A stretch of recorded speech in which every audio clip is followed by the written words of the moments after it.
We live in a world obsessed with results, grades, test scores, and college admissions. But while we were busy chasing all those external achievements, AI has already left us in the dust. It can perform almost any academic task faster and better than we can. So if our entire educational system is built around what AI has already mastered, how do we keep our kids motivated to learn? The answer lies in a concept Jewish wisdom taught us thousands of years ago: understanding our deepest drive in life. If we can help our kids tap into that, they will gain unwavering motivation and unstoppable life force. So stay with me till the end of this video, because by the end, I'm going to give you 4 practical tools that will get your child tapped into exactly that. One of the most concerning pieces of data I have seen lately is that for over a century, ever since we started measuring cognitive development back in the late 1800s, every single generation has outperformed the one before it. Sharper attention, stronger memory, and higher IQ. And the biggest reason was school. Each generation simply spent more time in school. In the past, more school meant sharper kids, and that was the deal. That was how it worked. Until now. This generation is the first in modern history to break that strike and actually go backwards. On nearly every measure we track, attention, memory, literacy, numeracy, even raw IQ, our kids are testing lower than we did in their age. And they're doing it while spending more time in school than any generation before them. So sit with what that actually means. We poured more school in and we got less out. The formula that worked for 100 years just stopped working. And when you add more of the thing that always worked and it suddenly doesn't, there's only one explanation left. The problem wasn't the school itself. It's that our kids aren't really in it. The drive to learn, the engagement, the motivation is draining out of them. That's what these numbers are actually screaming at us. And now we add AI on top of that.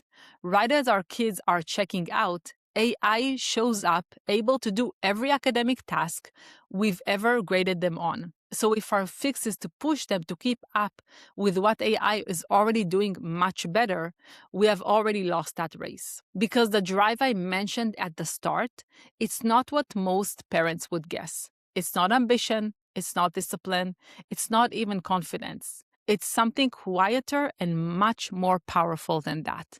And it's the one force AI will never have access to. Let me show you exactly what that is. In Jewish wisdom, there is a concept called ta'anug, which is pleasure or delight. And it's not a small thing. It's understood as the highest, deepest force in the human soul, deeper than emotion and deeper than willpower. It's the thing we're all chasing, even if we don't know that we're chasing it. But here's what almost everyone misses. The deepest pleasure a human being can feel doesn't come from getting something, it comes from connecting to something. Every one of us carries a spark that came from the divine, from the one. And that spark is always trying to reconnect. So when our souls connect to another person, to an idea, to nature, to something bigger than ourselves, we feel the truest pleasure there is. We feel that sense of oneness that we came from. That's the drive. That is what your child is actually built to seek. Not the grade, but the connection. So let me ask you something, and I really want you to picture your own child here. When's the last time you saw your kid completely lose track of time, so absorbed in something that they're doing that they forgot to look up? Hold on to that moment. Drop it in the comments below, because that moment is the whole secret, and I'm about to show you why. Here's what has been going wrong with the way that we've been doing education. Our whole education system puts the emphasis on everything external to the learning.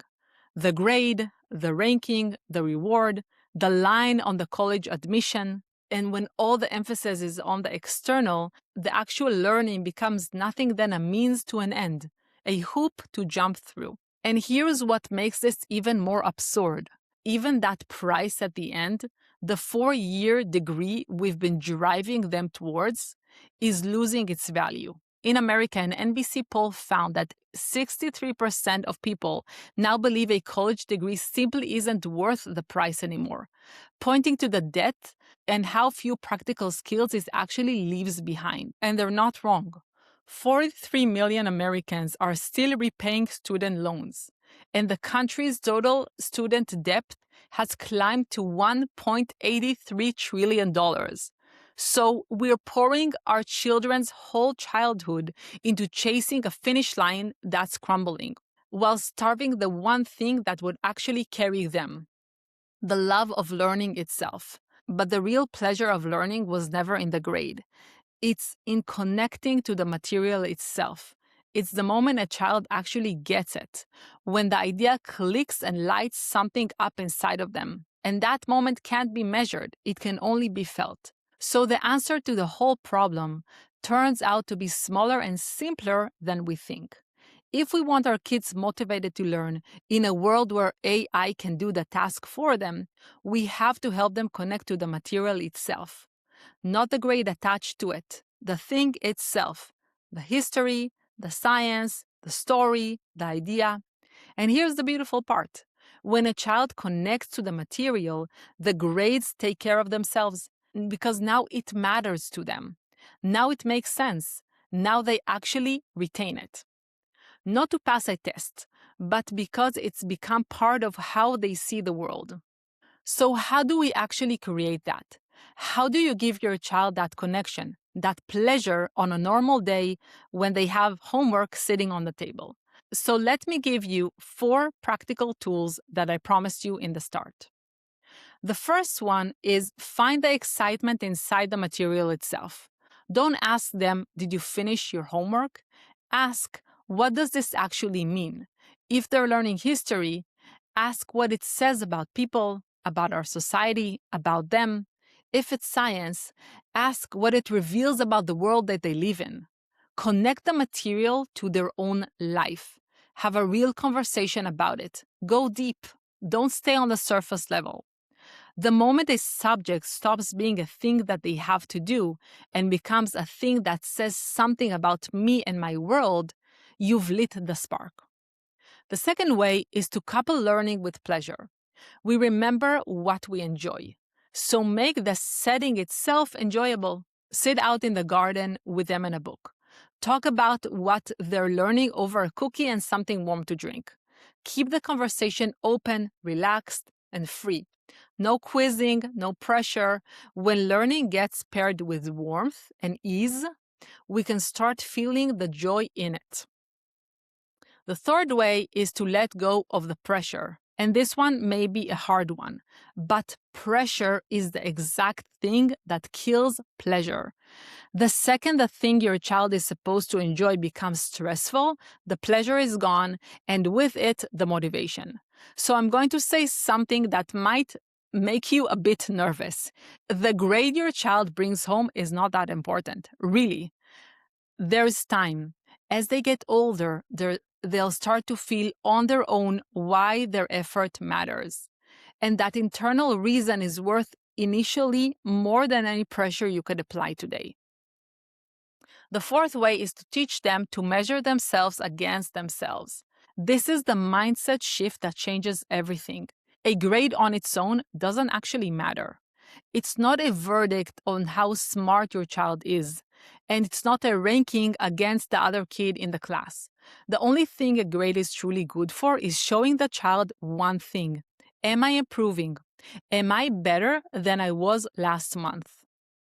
That's the only comparison that they need to have.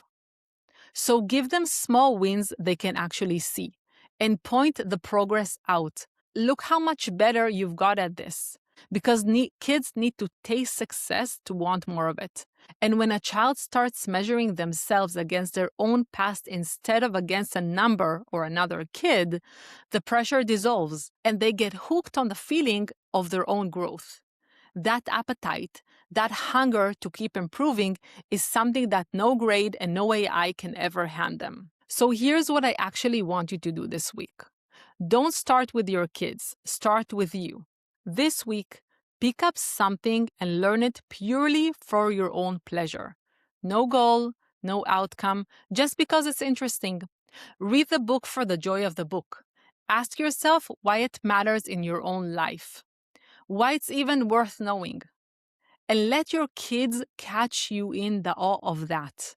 The sheer wonder that we get to have access to all this knowledge at all. Because kids don't do what we say, they do what we are.